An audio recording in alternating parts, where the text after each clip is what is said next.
A ChiroSecure research update. An exploratory study published in the journal Brain Science assessed whether 4 weeks of chiropractic spinal adjustments combined with physical therapy had a greater impact than sham chiropractic with physical therapy on motor function in 63 subacute or chronic stroke patients. Outcomes were assessed at baseline, 4 weeks post-intervention, and 8 weeks follow-up.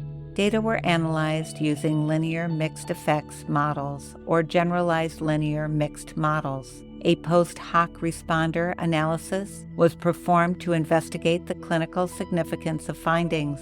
Improvements in motor function were observed when chiropractic care was added to 4 weeks of physical therapy care in people with subacute or chronic stroke. These improvements were statistically significant, and a post-hoc responder analysis suggested they were also likely to be clinically significant. Chiropractic spinal adjustments may therefore be beneficial for people with motor impairments associated with subacute or chronic stroke. Further research involving larger group sizes and longer-term follow-up and intervention periods is required to corroborate these findings and further investigate the impacts of chiropractic care on motor function in people with stroke.